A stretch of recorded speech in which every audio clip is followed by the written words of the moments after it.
So 2 winless teams this week still. The Lions and the Jaguars, and both those situations feel very different.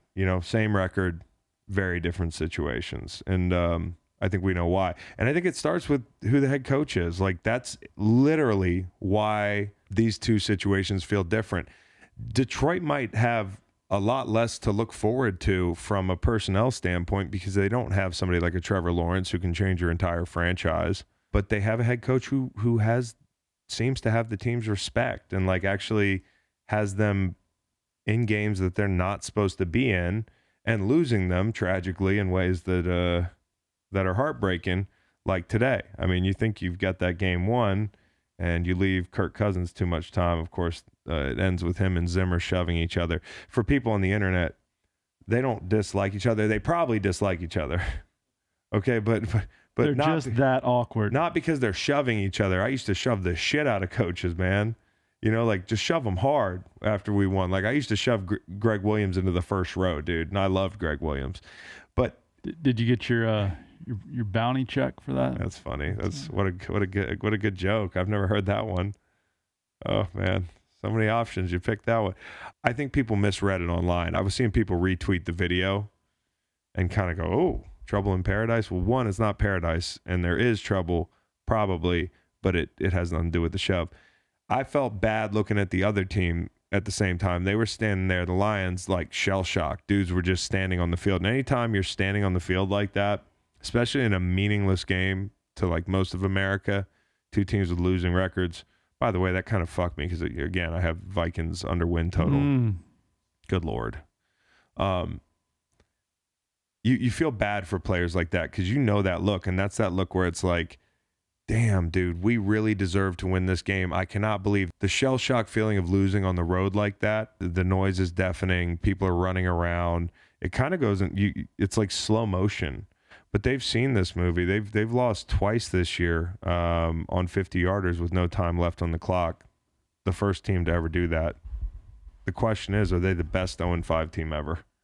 And I know they climb back into it, but This goes to show you that Dan Campbell and nice guys like him get a bit of a pass for being a nice guy and being a non-Urban Meyer type guy, because 4th and 4 at the Minnesota 42, down 13-6, you punt.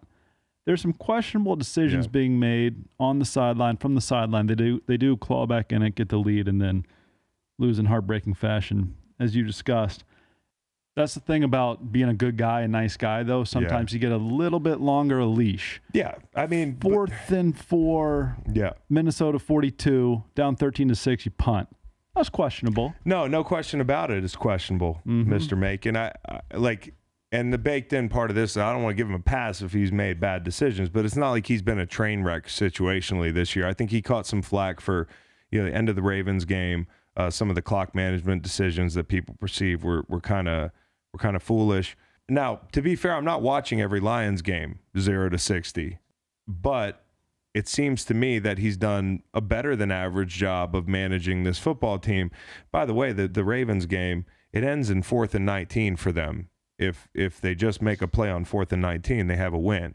But here's the thing. I totally get I'm partial to Dan because I was kind of defending him when people were just shitting on him early.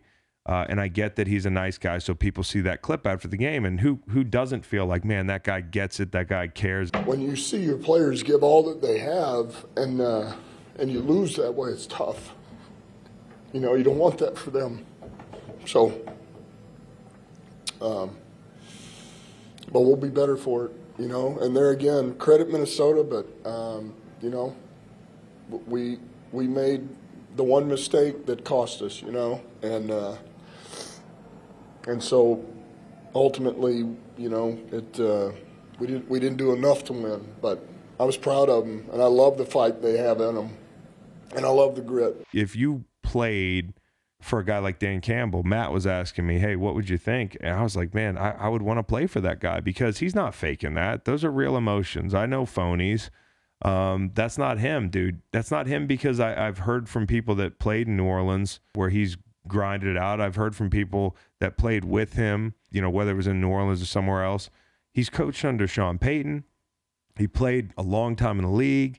and he's qualified to have this job. What he does with it, we're yet to see. But it was really fucked up to me that, like, out of all these new coaches, we pegged one coach and one program, okay?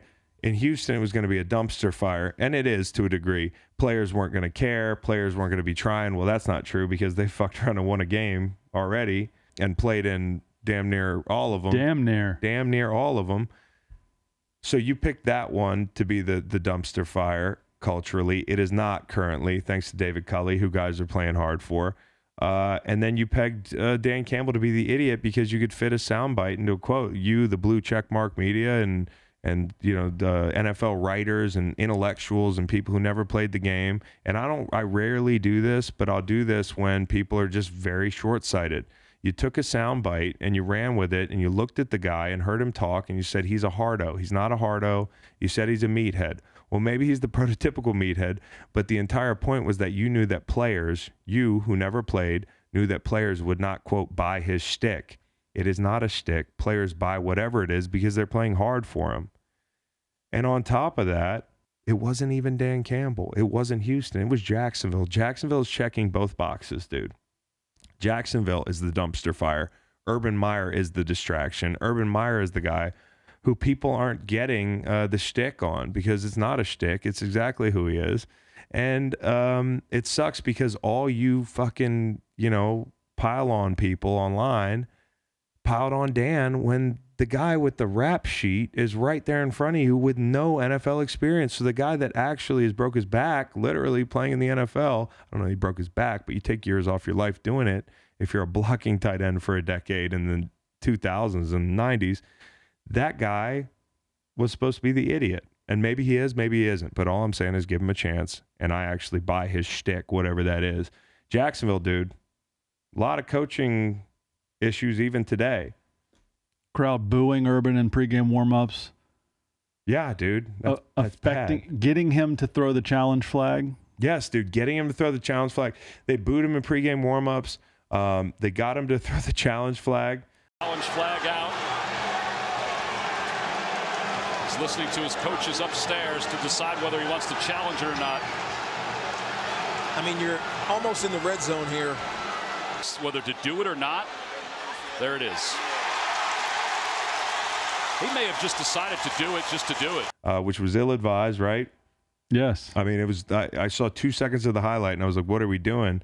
But the setting for all this is, it's like literally, it's a long week that felt like a short week for them. Like they've had 10 days since they played, but in some ways it feels like they had 2 days to get ready because that news cycle pushed well into the week. And that's really tough to like set your players up to deal with that. We all saw the grind thing. I do want to say this, like when they broke it down on grind the other day, like probably of the top 10 words to break, you know, it down on in the NFL, like grind is in there somewhere. Like 9 or 10. Like 8 or 9. Yeah. Okay. It's up there, you know. But this was a funny week to break it down on grind, and some guys were laughing. I don't know if that was intentional or not. I doubt Trevor Lawrence was like, let me fucking make fun of my head coach. But I do think there was some irony there. They booed him walking in. They booed him into a review. End of half, he's got a replacement kicker, trying a 48-yarder into the win. And the Titans turned that into 3 at the end of the half. And Lord knows I didn't watch the second half or the beginning of the first, so I don't know if it was a 2-for-1 situation, but, that's a free 3 points there. And then they go for 2 when they didn't need to. The math didn't dictate they needed to. And Taylor was red hot mad about, James Robinson not getting the ball at the 1. And evidently they give it to an Ohio State guy. And James Robinson was averaging 8 yards a pop today. So that's why my viewing party goes to Shad Khan. I'm fascinated to know if he doesn't care at all. Yeah. If he's going to ride this thing out. Yeah. Or if he's like, all right, then it's the whole fired for cause deal. Yes. So the word is that he cares deeply and that he is a good guy and all this stuff. But I also think, like, I saw a movie where an owner kind of pushed a team into moving from the city that the team was currently, operating in. in St. Louis. And his name rhymes with Dan Gronke. And I don't know if Shad Khan is like hell-bent on going to London or somewhere else or being the third team in LA or something, but he's really selling this because I think he's honest. I think he seems like a good guy. If he's trying to move this team, it would be the ultimate caper. If this was like, hey, I know Urban Meyer's a dumpster fire. I'm going to plant some women in his bar. I'm going to tell him he can stay home on the plane, and I know exactly what he's going to do. And then, it's going to be a total train wreck, and we can move to L.A. Third team, menage a trois, L.A. Did we just figure something out? I don't know, man. I don't want to talk about Jacksonville anymore. This is a program about winners. Pats, Texans.